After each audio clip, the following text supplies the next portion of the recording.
She was standing at a gas station at 11 o'clock at night, counting out quarters from the bottom of her purse to buy a pack of crackers for her mother's dinner.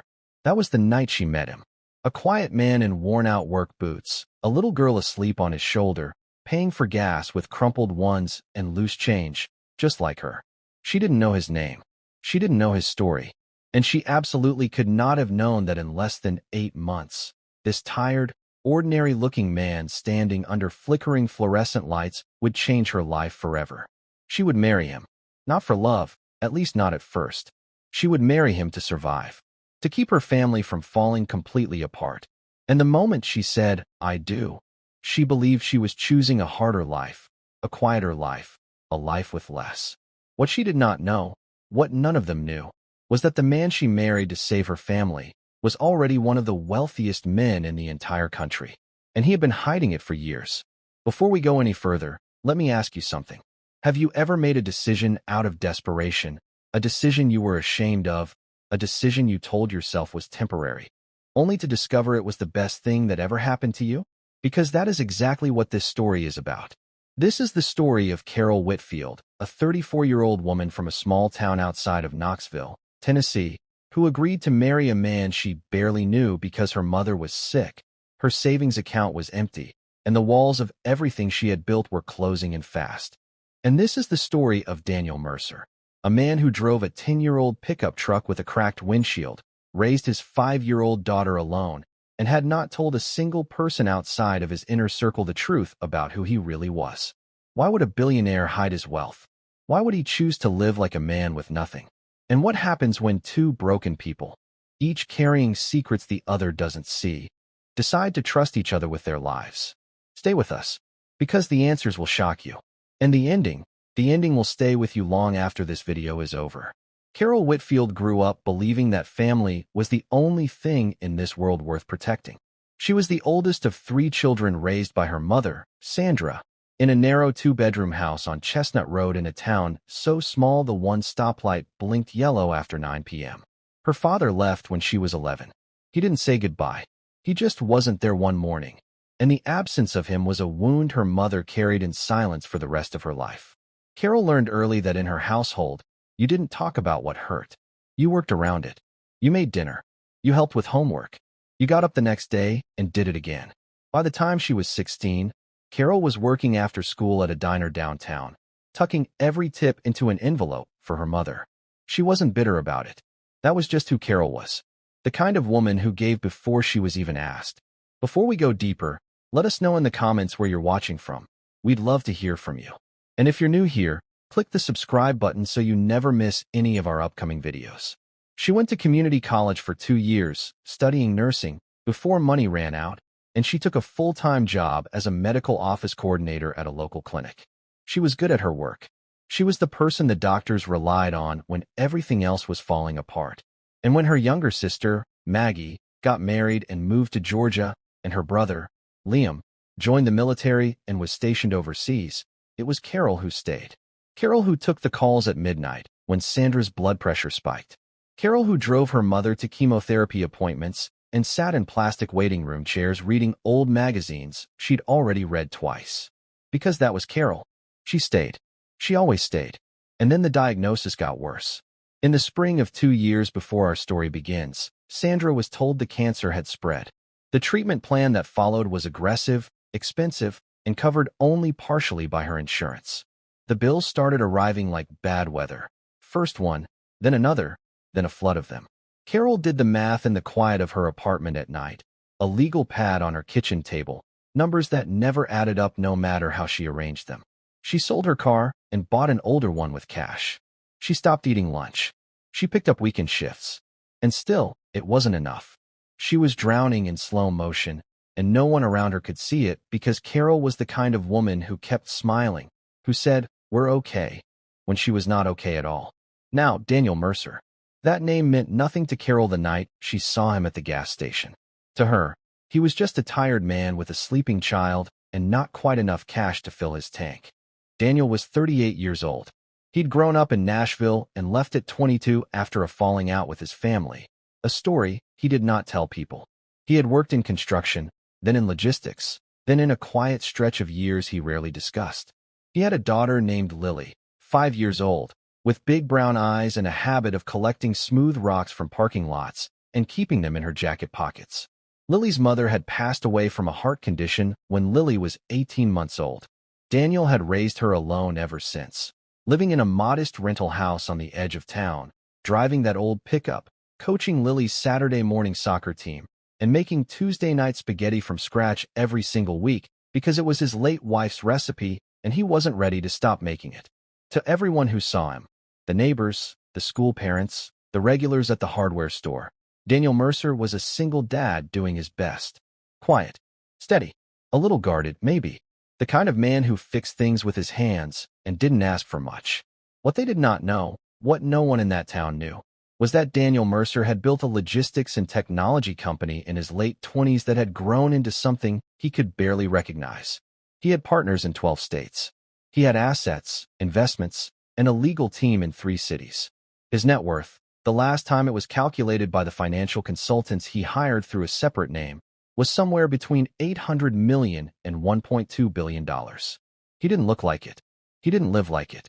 And he had made a deliberate, careful, deeply personal decision to keep it that way, especially after his wife died, and he realized that Lily needed a father, not a brand. He did not want to raise his daughter in a world of bodyguards and business dinners and people who smiled at him because of what he was worth. He wanted her to grow up knowing what a Tuesday night smelled like when spaghetti sauce was simmering on the stove. He wanted her to know what it felt like to work for something. So he kept it quiet. He had a modest operational office 2 towns over and a small trusted team who handled his business affairs. Everyone else just knew him as Daniel, the single dad on Miller Street who always showed up on time and never made a fuss. The question no one thought to ask was, why hadn't anyone found him out? And the honest answer is, people see what they expect to see. A man in worn boots, driving a cracked windshield truck, counting ones at a gas station. Nobody looks twice. Nobody asks questions. And Daniel had counted on that, quietly, for years. The second time Carol saw Daniel, it was at the clinic where she worked. He had brought Lily in for a routine checkup, and Carol was behind the front desk when they walked through the door, Lily tugging at his sleeve, asking if they could get pancakes after. Carol caught herself smiling at that. Something about the way he looked at his daughter, like she was the most important appointment he'd ever had, got to her in a way she didn't expect. They made small talk while she processed the paperwork. He remembered her from the gas station. She was surprised he noticed her at all. When they left, she thought about it for about 30 seconds and then let it go. She had bigger things to worry about. But life in a small town is small. Over the next 3 weeks, Carol and Daniel crossed paths 4 more times. Twice at the same grocery store, once at Lily's soccer field where Carol had gone to watch a friend's nephew play, and once at the diner where Carol had worked in high school and still went on Sunday mornings because the coffee was the best in the county. By the 4th time, it stopped feeling like coincidence and started feeling like something else entirely. They began talking in the way that people talk when they're trying not to admit they want to keep talking. They found reasons to extend every conversation by another 5 minutes. He made her laugh. Genuinely, in that caught-off-guard way that you can't fake. And she made him feel, for the first time in a long time, like maybe the walls he'd built didn't have to stay up forever. But Carol's world was falling faster than she could hold it together. One evening, her mother's doctor pulled her aside after an appointment and told her, gently but clearly, that Sandra would need specialized care within the next 60 to 90 days. There was a facility in Knoxville, the right staff, the right equipment, the kind of place that could give Sandra real quality of life in whatever time she had remaining. The monthly cost was $4,000 above what Carol's insurance would cover. Carol did the math on the drive home, gripping the steering wheel so hard her knuckles went pale. She had 3 months of savings left, maybe less. She had already borrowed from her brother, and she couldn't ask again. And Maggie was barely making it in Georgia as it was. That night, sitting alone in her kitchen, Carol did something she had never done in her adult life. She cried in a way that was not quiet. She let it out. All of it. Face in her hands, shoulders shaking, the kind of crying that empties you down to nothing. And when she was done, she sat very still. She made a decision. She was going to do what she had to do to keep her mother alive and comfortable, even if it meant asking for help in a way she'd always been too proud to ask. even if it meant making a choice that looked strange to the people who watched her life from the outside. She was going to find a solution, whatever it took. A few days later, at the grocery store, Daniel found her staring at the bread aisle for what must have been 5 minutes without actually seeing any of it. He asked if she was all right. She told him no, and she was so surprised by her own honesty that she stood there blinking. He didn't flinch. He didn't give her the standard, "it'll work out," and walk away. He just waited. And in the produce section of a grocery store on a Thursday afternoon, Carol Whitfield told a man she had known for less than 3 weeks the truth about her mother, her savings, and the quiet terror she'd been living inside for the past 8 months. He listened without interrupting. When she finished, he was quiet for a long moment. Then he said something that she would think about for years afterward. He said, "You don't have to carry this alone if you don't want to." She didn't know what he meant by that. Not fully. Not yet. It was 2 days later that Daniel came to her with a proposal, and not the kind she was expecting. He sat across from her at the diner on a Sunday morning and told her that he had a situation. He explained that there were certain business and legal complications in his life. He was vague, and she noticed the vagueness but didn't push.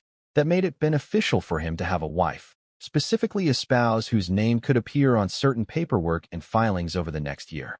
He was careful. He was honest about the basics. It would be a legal marriage. They would live separately or together depending on what was comfortable, and at the end of 1 year, they could dissolve it cleanly with no damage to either of them. He would cover all costs for that year, including her mother's care facility. Fully. No conditions on top of that. She could keep her job. She could keep her life. She just had to be willing to sign a marriage certificate. Carol looked at him across that table for a long time. She thought about her mother. She thought about the $4,000 gap and the 90 days the doctor had given her. She thought about Lily, who had come with Daniel that morning and was sitting in the corner booth coloring very seriously in a butterfly workbook, entirely unbothered by the adult world. Carol thought about what her mother would say if she knew. And then she thought about what her mother would say if she didn't have the care she needed. She looked at Daniel and said, "I need to think about it." He said, "Of course." She thought about it for 18 hours. Then she called him and said yes. If this story already has your heart turning over, drop "I'm still watching" in the comments. Let's see who's truly following this all the way to the end. They were married on a Tuesday. At the county clerk's office. No flowers. No guests. Just Carol in a blue dress she'd had for 3 years and Daniel in a collared shirt with the sleeves rolled up. Lily was there, sitting on the counter eating a granola bar, swinging her legs. When the clerk said the final words and Carol signed her name, she felt something strange. Not grief exactly, not joy either. Something in between. A quiet, heavy kind of resolve. Like stepping off a ledge you'd been standing on the edge of for a long time. You've made the jump, she told herself. Now you just land clean. The arrangement was simple, or at least it was meant to be. Daniel paid the care facility, the full amount, up front, for 12 months. Carol's mother moved in within the week, and the relief Carol felt when she walked Sandra through those doors, when she saw the kind nurses and the clean room and the window that let in real afternoon sunlight. That relief broke something open in her chest that had been clenched shut for almost a year. She cried in the parking lot afterward, alone in her old car, and it was a different kind of crying than the kind in her kitchen. This was release. This was air coming back into lungs she hadn't realized she'd been holding still. She and Daniel settled into something that looked, from the outside, almost like a real life. They agreed that for the sake of appearances, particularly for Lily, who was already asking questions about why Miss Carol was Daddy's wife now, Carol would have dinner with them on Thursday evenings, and they would behave like a normal, low-key couple in public. It was meant to be functional. It was meant to be contained. But small towns are not good at containing things, and Lily, it turned out, was not good at letting boundaries stay where adults put them. Lily took to Carol the way some children do, immediately, completely, and with no regard for the agreed-upon terms of an arrangement she knew nothing about.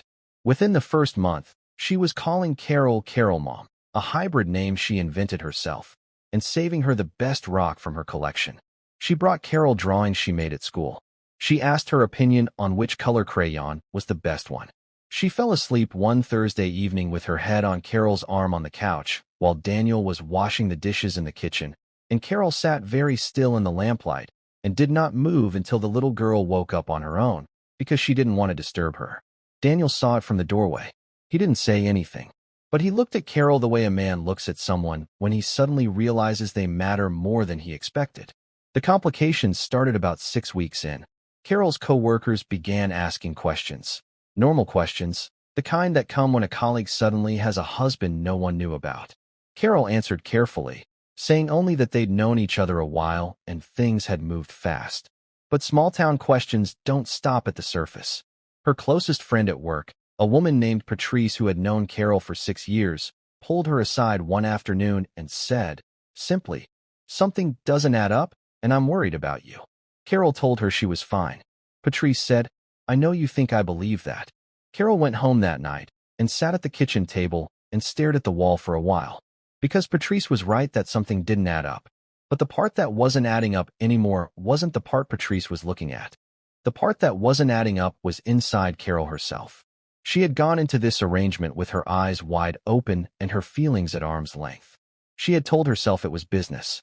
She had told herself she was not the kind of woman who confused kindness for love or gratitude for something deeper. But Daniel, the actual Daniel, the one who fixed things around the house without being asked and who always made enough pasta for Carol to take home leftovers, and who had slow laughed at the same kind of dry, quiet humor that Carol had never found another person who appreciated. That Daniel was making the arm's-length policy very, very difficult to maintain. She started noticing small things. The way he held the door not out of habit, but out of actual attention to whoever was walking through it. The way he listened, not waiting for his turn to talk, but actually listening, eyes steady, nodding slow. The way he never once made Carol feel like a business arrangement, even though that's exactly what they were. She told herself it was just proximity. She told herself she was confusing security for something warmer.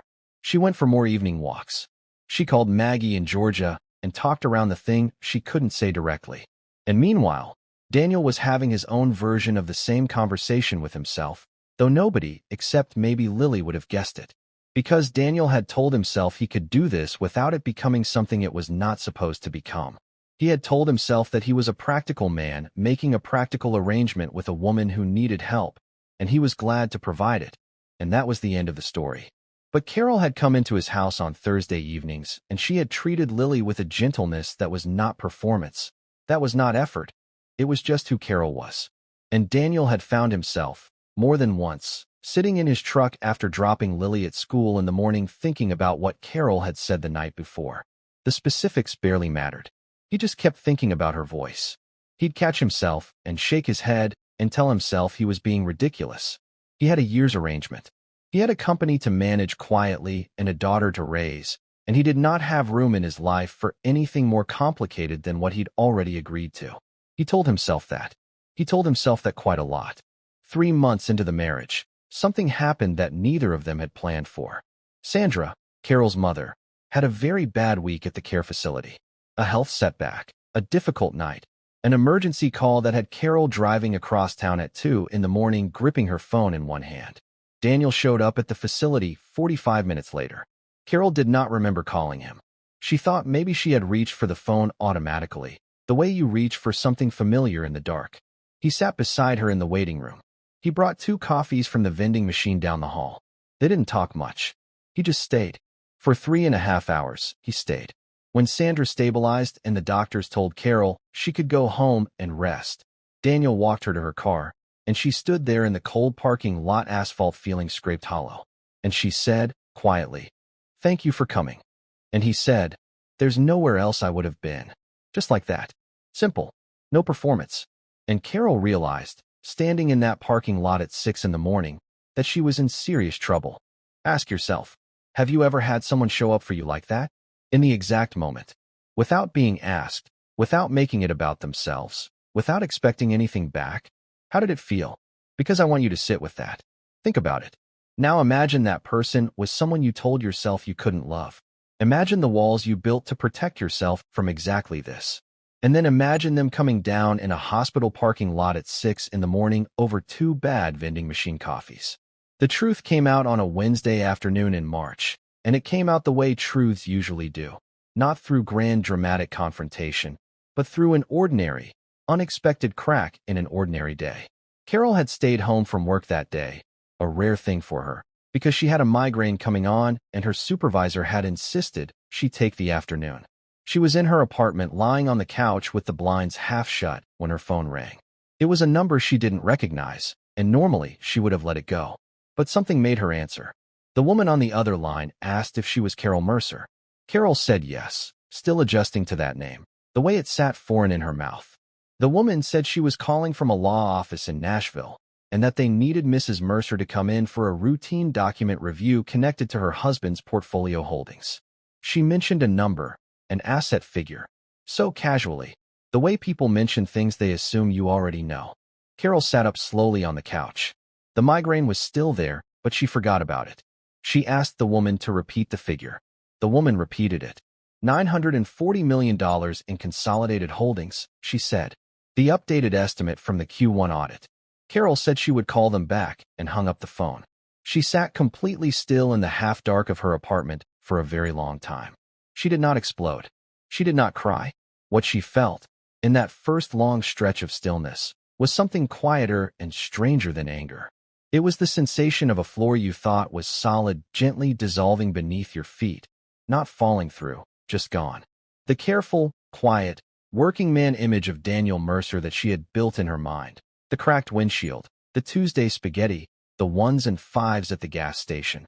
All of it was rearranging itself in front of her into something she could not yet make sense of. She tried to put it back together, and it wouldn't go back the way it was. She called Daniel. He answered on the second ring. She said, "We need to talk." He was quiet for a beat, the specific kind of quiet that meant he already knew what was coming. He said, "Yeah, we do." He came to her apartment that evening. He sat in the chair across from her, and he didn't give a speech. He looked at her steadily and told her the truth. All of it. And she deserved every word of it. He told her about the company, about the assets, about the years of careful, deliberate invisibility.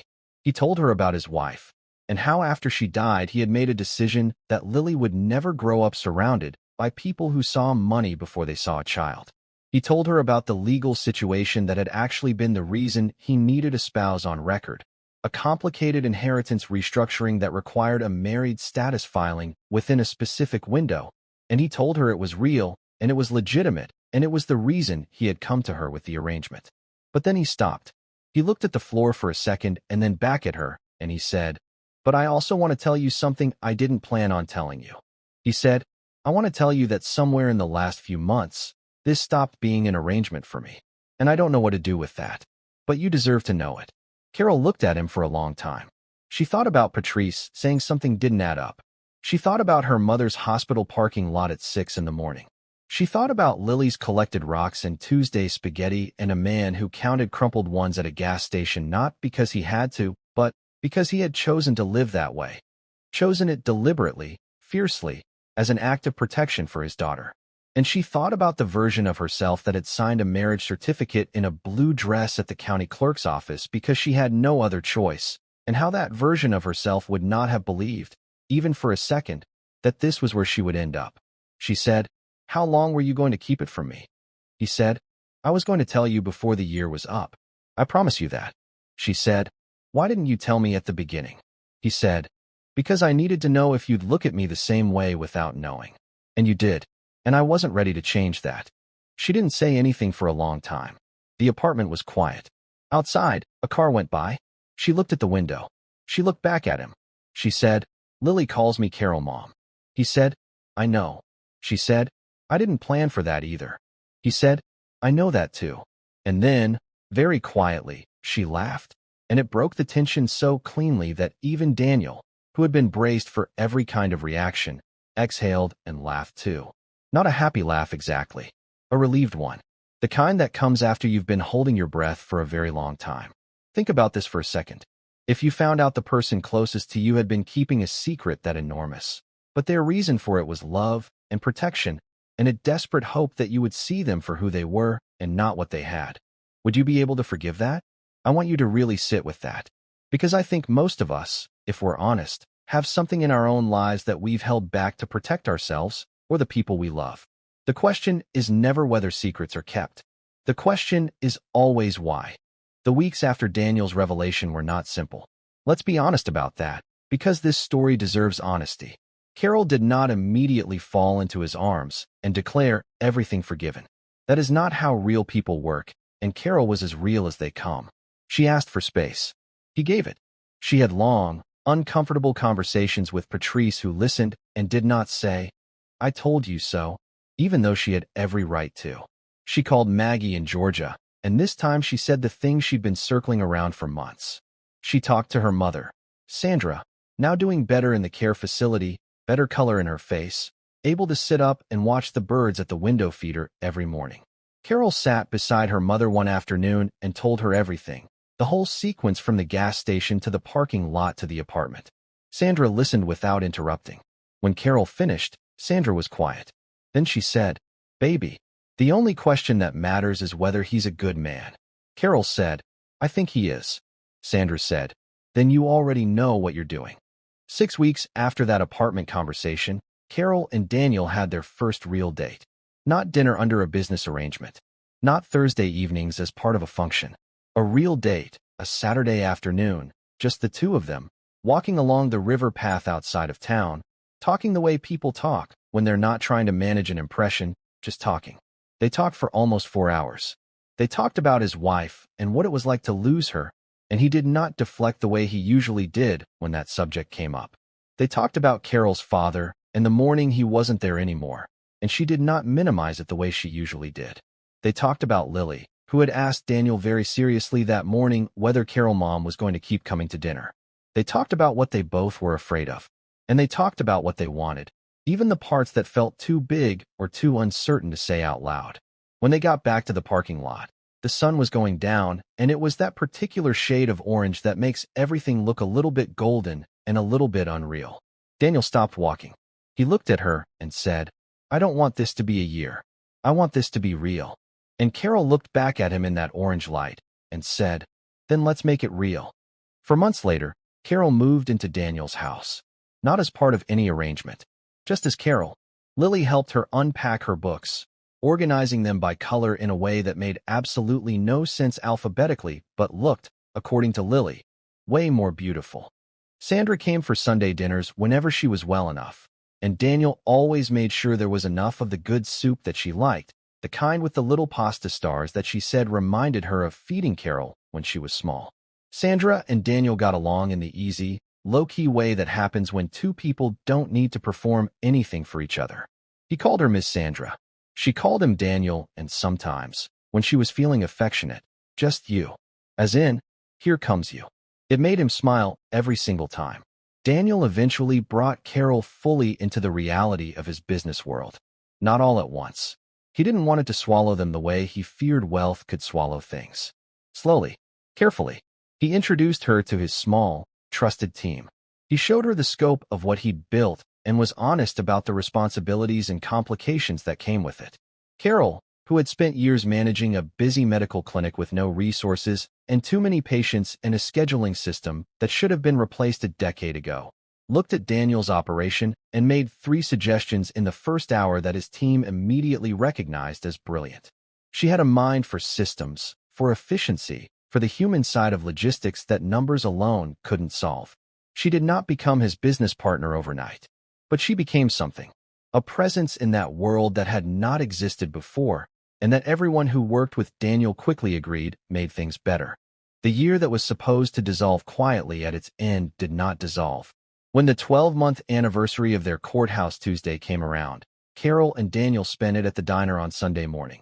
Same booth, same coffee, and they toasted with the diner's notoriously mediocre orange juice and laughed about everything they had not known on that first morning.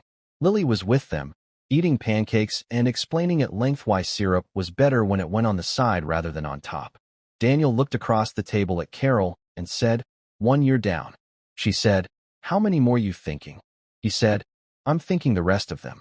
She said, "That seems reasonable." And Lily, who had been very focused on her pancakes, looked up and said, "Can we get a dog?"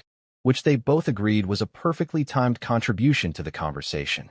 Sandra passed away 14 months later, in the early morning, peacefully, with Carol beside her and sunlight just beginning to come through the window. It was a hard morning, but it was not a terrible one, in the way that sometimes losses can be. quiet and full and surrounded by everything that mattered. Carol held her mother's hand and told her what she needed to tell her, and Sandra's face was soft and still. Carol had been able to give her that, a real room, the right care, and time. Those months had been a gift. Daniel had made them possible, and Carol knew it, and she would know it for the rest of her life. So let me ask you something. Now that you've heard the whole story, what do you think of Carol? Was she wrong to say yes to that arrangement? To marry a stranger out of desperation, even to save her mother? I want you to really think about that.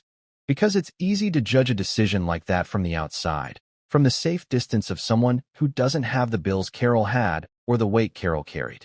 But if it were you, if the person you loved most in this world needed care you could not afford, and someone offered you a way to provide it, what would you do?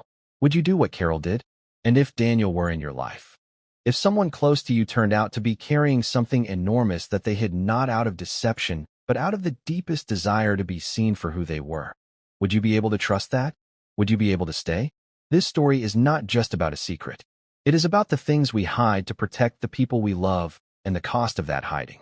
It is about what happens when two people who are both trying to survive stumble into each other and realize that surviving alone doesn't have to be the only option.